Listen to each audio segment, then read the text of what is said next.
అందరికీ నమస్కారం అండి.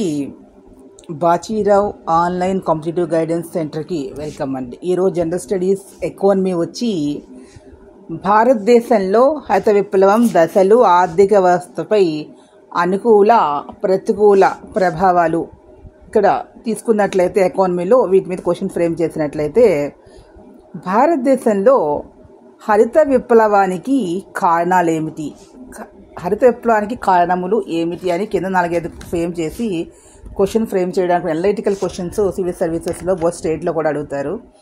ఫస్ట్ వచ్చి ఆహార ధాన్యాల కొరత, సెకండ్ ఆహార భద్రత, 3 తక్కువ ఉత్పాదకత, 4 ఆధునిక సాంకేతిక పరిజ్ఞానం.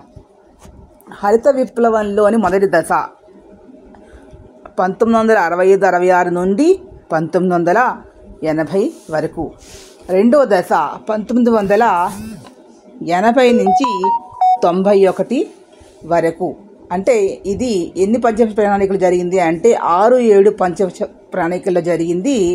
ఇక్కడ పశ్చిమ బెంగాల్, బీహార్, తూర్పు ఉత్తరప్రదేశ్, అస్సాం తీర ప్రాంత మైదానాలు తదితర 100 సెంటీమీటర్ల కంటే ఎక్కువ వర్షపాత ప్రాంతం లక్ష్యంగా చేసుకున్నారు అని చెప్పచ్చు.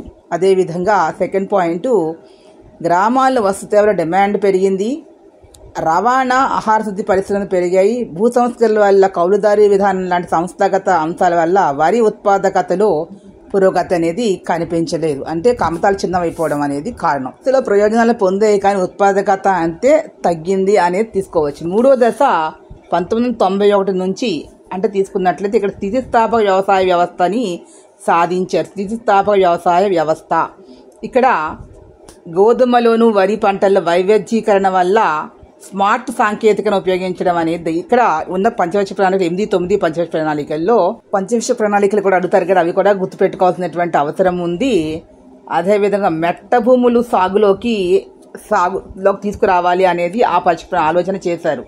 దాని ద్వారానే మనకి పప్పు ధాన్యాలని, చిరు ధాన్యాలు, కాయ ధాన్యాలు, అదేవిధంగా అధికోత్పత్తి సంగడాలను అనేది అధికోత్పత్తి వంగడాలతో పాటుగా పర్యావరణ స్థిరత్వానికి రసాయనాల వాడకం అనేది తగ్గించాలని చెప్పి నీటిని సమర్థంగా వినియోగించుకునే లక్ష్యాలుగా సమ్మిళిత చిన్నకారు రైతులకు ప్రయోజనం కోసం అని ఇవన్నీ చేశారు. కాబట్టి ఇది ఇంద్రధనుసు విప్లవం పేరుతోటి వ్యవసాయ రంగాన్ని అభివృద్ధి చేయడం అనేది ఇందులో ఇంద్రధనుసు విప్లవం 3వ దశ. ఇది కూడా వెరీ ఇంపార్టెంట్, అది గుర్తుపెట్టు. ఇంద్రధనుసు విప్లవం అంటే ఏంటనేది ఇందులోనే భాగంగా సమగ్ర అభివృద్ధి చేయడం అనేది. సో మరిన్ని కరెంట్ అఫైర్స్ వీడియోస్ కోసం please subscribe my channel. Thank you to all.